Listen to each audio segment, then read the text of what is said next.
अस्सलाम वालेकुम जी। और प्रोग्राम के इस हिस्से में मुझे ज्वाइन किया हुआ इन्फॉर्मेशन मिनिस्टर अता तारर साहब ने। बहुत बहुत शुक्रिया अता ज्वाइन करने के लिए। अता, मतलब आज का दिन, मतलब मैंने तो सोचा था कि मैं आपके बारे में बात करूंगी, आपकी पार्टी के बारे में बात करूंगी, लेकिन मैं रहने ही दूं तो बेहतर है।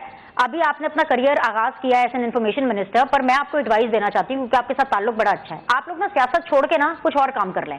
ये तो टू मच ही हो गया। पीटीआई की जो सियासत है वो भी चल रही है, उसको रिलीफ भी मिल रहा है, इसके अलावा बयानिया भी उसका चल रहा है। आप लोगों जो है वो खूब तनकीद की चक्की में पीसा भी जा रहा है। आप लोग चोर भी हैं, डाकू भी हैं, और आप लोगों का जो मैंडेट है वो भी ठीक नहीं है। हर चीज पीटीआई की मानी जा रही है, तो आप कुछ और कर लें। आप क्या करने आगे सियासत में? इतना ब्रिलियंट करियर आप किसी और जगह पे कर सकते हैं अपना। बहुत शुक्रिया बीबी साहबा। देखिए, आपको लग रहा होगा कि हर तरफ से पीटीआई को रिलीफ मिल रहा है, मगर मैं इस बात को नहीं मानता। और जिन लोगों ने इस मुल्क के दिफाई निज़ाम को कमज़ोर करने की कोशिश की, 9 मई के हमले किए, उन्होंने हमारे खिलाफ बड़े बयानिए बनाए होंगे, हमें बुरा भला भी कहा होगा, मगर मुल्क की तारीख में किसी हुक्मरान ने किसी दोस्त मुल्क की तरफ से मिलने वाले तहाइफ को बेच के गुजारा नहीं किया ब्लैक मार्केट में। और देखिए, मतलब मैं क्या कहूँ इनको कि जो काला धंधा इन्होंने शुरू किया था वहां पे, वो आज उसी की सजा भुगत रहे हैं बहुत सारे केसेस में। तो मैं ये समझता हूँ कि लोगों ने बड़ा जो फैसला किया है, पंजाब में हमें मैंडेट दिया, सिंध में पीपल्स पार्टी को दिया, बलोचिस्तान में एक मिक्स मैंडेट आया जिसमें पीपल्स पार्टी के वजीर आला बने, और खैबर पख्तूनख्वा में पीटीआई को मैंडेट मिला। तो अगर ऐसी बात होती तो इनको पूरा मैंडेट मिल गया होता और इनकी गुड्डी चढ़ी होती, आज इनका वजीर आज़म बैठा होता। तो मैं समझता हूँ कि लोगों ने एक स्प्लिट मैंडेट दिया, जिसके नतीजे में हमारी इत्तेहादी हुकूमत मार्के वजूद में आई है। तो अगर पीटीआई की वाकई चल रही होती इतनी, तो उनको क्लियर कट मैंडेट मिल जाता। अब जो उनका एक बयानिया चल रहा है कि जी चोरी शुदा मैंडेट वाला, मैं तो बड़ा क्लियर हूँ इस पे कि आपके पास सबूत है, आप इलेक्शन ट्राइब्यूनल में जाएं, क्यों नहीं जाते? इसके बारे में मैं आगे चल के बात करती हूँ, लेकिन आपने कहा गुड्डी चढ़ी होती। गुड्डी तो इनकी चढ़ी हुई है, सिर्फ इनका वजीर आजम नहीं बना, लेकिन जो ऑपोजिशन के बंदे आपके पास आए ना पार्लियामेंट के अंदर, उन्होंने आप लोग को तिगनी का नाश नचाया है सर। और गुड्डी चढ़ना इसको नहीं कहते तो किसको कहते हैं? इनको तसद्दुक हुसैन जिलानी साहब जो है वो काबिल कबूल नहीं थे। वो बेचारे इतने प्रेशर में आगे, बुजुर्ग थे, आई डोंट नो कि what went wrong, he said के सॉरी जी मैं नहीं कर सकता। आप ही के वजीर आजम को, मेरे वजीर आजम को उन्होंने खत लिखा है कि सॉरी जी मैं इस कमीशन की सरबराही नहीं कर सकता। चीफ जस्टिस ऑफ पाकिस्तान है, उन्होंने सुप्रीम कोर्ट जो है उन्होंने खुद नोटिस ले लिया है। सबसे बड़ी बात है, सब चीजों को छोड़ दें, 2 महीने पहले जो 14 साल की सजा, 10 साल की डिस्क्वालिफिकेशन तोशाखाना में दी गई थी, वो सजा 2 महीने भी नहीं टिकी। आज अभी इसी वक्त जब मैं आपसे मुखातिब हुए, घंटा पहले पता चला है कि जी सजा मुअत्तल हो गई है। सर ये गुड्डी चढ़ना नहीं है अता तारर साहब, तो ये क्या है? नवाज शरीफ को 4 साल लगे थे बरियत में, 4 साल, और यहाँ 2 महीने भी नहीं। देखिए, मैं आपको अर्ज करता चलूं, देखिए बात यह है कि एज फार एज तोशाखाना इज कंसर्न, सजा मुअत्तली कोई पता नहीं है, ना वो अक्विट हुए हैं, ना उनको बाइज्जत बरी किया गया है। तो देखिए, ये जो मामलात हैं, किसी सेंटेंस का सस्पेंड हो जाना ये कोई कामयाबी नहीं है। और दूसरा, तसद्दुक हुसैन जिलानी साहब का आप लेटर पढ़ें, वो लेटर में क्या फरमा रहे हैं? वो ये कह रहे हैं कि जुडिशरी का मैटर है, बेहतर है कि जुडिशरी इसको इंटरनली जो है वो सेटल कर ले। और मैं समझता हूँ अगर उस पर चीफ जस्टिस ने नोटिस लेते हुए, उसका अज़खुद नोटिस लेते हुए एक बेंच मुकर्रर किया है और उसका समाज के लिए मुकर्रर किया है, तो बड़ी अच्छी बात है कि अगर सुप्रीम कोर्ट इसको टेकअप करती है। और उन 6 जजेस का यही मकसद था चीफ जस्टिस को चिट्ठी लिखने का, तो मैं समझता हूँ ठीक है, एक अच्छे तरीके से मामला आगे चल पड़ेगा। तो मैं नहीं समझता कि कोई तहरीक इंसाफ के बानी चेयरमैन के लिए कोई मुश्किलात आसान हुई हैं या आगे उनके लिए कोई रास्ता आसान है। मैं समझता हूँ जो किया है वो भुगतना भी पड़ेगा, जो जराइम सरजद हुए हैं उनकी सजा भी भुगतनी पड़ेगी, साइफर का मामला हो, बाकी केसेस जिनके चल रहे हैं। तो मैं नहीं समझता कि उनको कोई बहुत बड़ी कामयाबी हासिल हुई।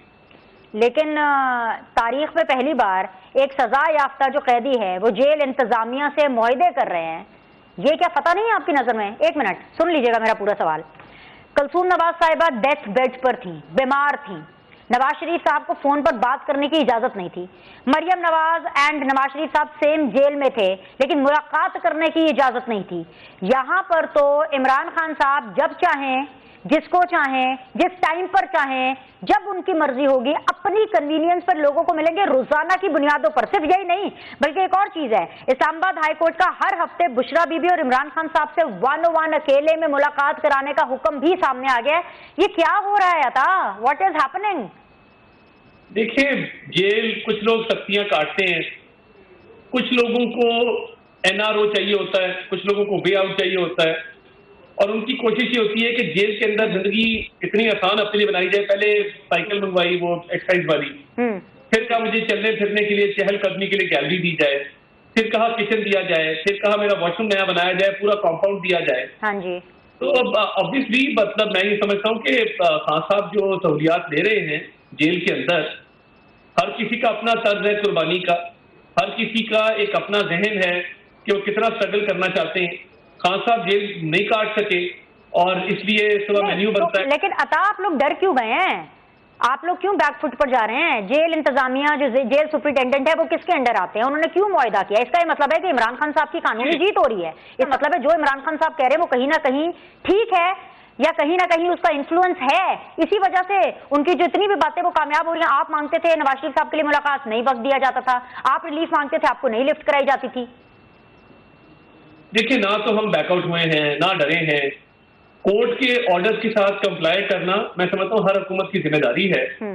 और अगर वो हर बात पे कोर्ट में जाके कि जी मुझे ये 8 डिशेज का मेन्यू दिया जाए, मुझे अकेले मुलाकात करवाई जाए, मुझे एक्सरसाइज वाली साइकिल दी जाए, तो ये तो मतलब मैं समझता हूँ बड़ी हठधर्मी है खान साहब की कि जेल में भी वो ऐसी ऐसी सहूलियात मांग रहे हैं जो दुनिया के किसी सियासी लीडर को मैसर नहीं। तो मैं वही कह रहा हूँ ना, हर किसी का थ्रेशोल्ड है सख्तियां काटने का। वो शाना जिंदगी के आदी हैं, बनी काला के 400 कनाल के महल में जो मांगे तांगे की चीजों पे वो गुजारा करते रहे हैं, लोगों से किसी से डोनेशन लेके, कभी ज़कात के पैसों पे। तो वो अब जेल में भी उनको सहूलियात चाहिए तो वो कोर्ट से ऑर्डर ले आते हैं। मैं नहीं समझता कि हम कोई पीछे हटे हैं या उससे घबराए हैं। तो ये अपना अपना थ्रेशोल्ड है, अपना अपना ज़र्फ है। अगर वो जेल में चाहते हैं कि वो एक शाना जिंदगी गुजारे और वो कोर्ट से ऑर्डर ले रहे हैं तो हम उसको चैलेंज ही कर सकते हैं। नहीं, आपकी इजाजत के बगैर जो है जेल इंतजामिया ने मुआहदा कैसे कर लिया? ये पीछे हटना नहीं, सरेंडर करना नहीं, तो क्या आया था? देखिए, मैं समझता हूँ जो कोर्ट के ऑर्डर्स हैं, अगर आपने उनको पढ़ा हो तफसील से, तो उसके अंदर कोर्ट ने उनको जो सहूलियात दी हैं उस हद तक की जेल इंतजामिया एक्ट कर सकती है ना। जेल इंतजामिया अपने टाइम या प्रोविंशियल जो गवर्नमेंट है उसके ऑर्डर के बगैर कोई चीज कैसे इंप्लीमेंट कर सकती है? तो ये बात बात पे कोर्ट से जो ऑर्डर ला रहे हैं उसी की इंप्लीमेंटेशन है। और ये देखें, मैं समझता हूँ कि ये एक फेज है जिसके अंदर वो बार बार सहूलियात की दरख्वास्त कर रहे थे। तो ठीक है, मतलब वो जो सहूलियात उनको चाहिए ले लें। इसमें मैं नहीं समझता कि कोई हुकूमत की तरफ से कोई लैक्सिटी या हुकूमत को इसमें बैकआउट की है। ठीक है अता, कल सेनेट में क्या होने वाला है? पैसा चलेगा, खुफिया राय शुमारी का फायदा उठाया जाएगा, आप लोग सेटल्ड हैं, आपका होमवर्क बिल्कुल तैयार है। जरा कल की थोड़ी मंजरकशी कर दें, अवाम क्या एक्सपेक्ट करे? देखिए, हमने हॉर्स ट्रेडिंग से बचने के लिए, पैसे के इस्तेमाल से बचने के लिए और सियासत को इस चीज से पार करने के लिए पंजाब और बलूचिस्तान ने बिला मुकाबला अपने लोगों को मुंतखब करवाने के हवाले से मुआहदा कर दिया था। और मैं समझता हूँ कि वो मामला अच्छी तरह आगे चल रहा है। तो तमाम सेनेटर जो बलूचिस्तान में हैं और पंजाब में हैं वो तो बिला मुकाबला मुंतखब हो चुके हैं। और जहाँ तक वफाक का ताल्लुक है, सिंध का ताल्लुक है, KPK का ताल्लुक है, वहां भी मैं समझता हूँ कि कोई मंडी नहीं लगेगी और इंशाअल्लाह ताला शफाफ तरीके से इलेक्शन आगे चलेगा। वफाक में हमेशा यही हुआ है कि यहाँ पे कोई मंडी नहीं लगी। और as a member of the house मैं आपको बता सकता हूँ कि कोई ना तो कोई रेट निकला है, ना कोई ऑफर लग रही है, ना किसी ने किसी से कोई रब्ता किया है। तो ये शफाफ इलेक्शन। तो साठदार साहब सेनेट में कायदे ऐवान और डिप्टी वजीर आजम बन रहे हैं ना, ये बता कर जाए मुझे। दे दूं मुबारकबाद आपको, क्या करूं? कॉन्स्टिट्यूशन में कोई डिप्टी वजीर आजम की पोस्ट मेरे इल्म में तो नहीं है। कि आपके इल्म में होगा तो मैं कुछ कह नहीं सकता, मगर कोई ऐसी पोस्ट है, मेरे इल्म में तो ऐसी कोई पोस्ट नहीं। ठीक है, सब कुछ क्रिएट भी तो हो जाता है ना, बहुत सी चीजें तो यहाँ पे सिचुएशंस क्रिएट हो जाती हैं, ओहदे क्रिएट हो जाती है, कौन सी बड़ी बात है। ऑल द वेरी बेस्ट अता तारड़, बहुत बहुत शुक्रिया वक्त देने के लिए। ऐसी कोई तो चीज मेरे गौर नहीं है, ना मैं समझता इसमें कोई हकीकत है। वजीर आजम होता है और कोई डिप्टी वज़ीर आज़म के हवाले से मेरी तो कानों से कोई बात ऐसी नहीं हुई। ऑल राइट जी, all the best for tomorrow. Thank you very much जी अता साहब, आप हमारे साथ बने हुए थे। मुझे वापस जाना है पाकिस्तान तरीके साहब यानी सुन्नी इत्तेहाद काउंसिल की तरफ। शौकत यूसुफ ज़ई साहब, आपने पूरा मौक़िफ़ उनके बारे में सुना। थ्रेशोल्ड नहीं है, ये नून लीग वाले कह रहे हैं आप लोग डर जाते हैं, बर्दाश्त नहीं है इमरान खान साहब में, इसीलिए अदालतों में हर चीज जाकर के मांगी जाती है और बदले में फिर आपको इसलिए रिलीफ मिल रहा है, आप रोते बहुत हैं, वो ये कह रहे हैं। बेनिश, पहली मरतबा मैं किसी वज़ीर इत्तलाआत को इतना अजीब सी बातें करते हुए सुन रहा था और बड़ी बेबसी की हालत में देखा उनको। देखिए, पहली बात तो ये है कि जेल का एक मेन्यू होता है। हाँ। और उस मेन्यू के अंदर जो जो चीजें होती हैं वो अगर कोई नहीं मांग सका, जाहिर है बहुत सारे लोगों ने चोरियां की थी, चोरियों के केसेस में गए थे, तो वो तो एक अलग इशू था। इमरान खान के खिलाफ तो ऐसा कोई ऐसा केस है नहीं जिसकी वो ये कहे कि जी मुझ पे, अगर उन्होंने एक्सरसाइज की मशीन मांगी है तो इनको क्या तकलीफ है, इससे क्या रिलीफ मिलता है।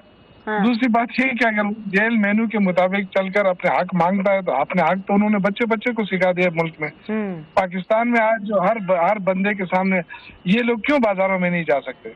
हाँ। चल के तो दिखाए ना था इसकी कितनी दुर्गत बनाते हैं लोग। लोग पूछेंगे नहीं कि जो आप कहते थे कि आज भी मैंने मरियम की कोई वीडियो देखी है, कोई वायरल हुई है पुरानी, कि 118 रुपए पे पेट्रोल पहुंचा है, ये लोग को मारना चाहते हैं, तो बीबी आज 300 पे पहुंच रहा है पेट्रोल, तो मेहरबानी करें ना, वो भी तो ईद के दिन थे ना, कहते ईद के दिन आ रहे हैं और पेट्रोल 118 पे पहुंच गया है, आज 300 पे पहुंच रहा है। कोई शर्म आया है कि नहीं इस हुकूमत में? तो करें ना, इस्तीफा दे, नहीं चला सकते हैं तो दूसरों पे उंगली उठाना बड़ा आसान होता है। इमरान खान के ऊपर कोई केसेस हैं तो लाए, सामने लाए, करें ना ओपन। वो तो कह रहे हैं कि ओपन ट्रायल करें मेरा, ओपन ट्रायल क्यों नहीं हो रहा, क्यों चुप छुपा के कर रहे हैं। तो दूसरी बात यह कि देखें, हमारे 9 मई के जो वाकयात हैं उसमें 5-5 साल की सजा हो गई। क्यों 3 साल की सजा इसलिए नहीं दी गई कि कहीं इनकी जमानतें न हो जाए। तो देखें, ये तो इंशाल्लाह ताला अदालतें मौजूद हैं, हम जाएंगे। तो वो शौकत भाई, ये गुजरावाला में हुआ है, अभी ये लाहौर पिंडी की बारी आने वाली है सर, तो यहाँ पर पता नहीं क्या होता है, पता चले 5 साल से ऊपर ही ना सजा हो जाए, कुछ पता नहीं है भाई। देखिए, मैं ये अर्ज कर रहा हूँ ना कि ये जिस तरीके से ये हुकूमत चल रही है और हुकूमत चाहती है, तो देखिए ना, ये ख्वाहिशात से चल रहे हैं ना। ठीक है। अब अता तारड़ साहब जो बातें कर रहे थे वो ऐसे लग रहा था जैसे ये कोई उसका तर्जुमान हो, जो शहनशाह नहीं हो, कोई शहनशाह उसका तर्जुमान बोल रहा है।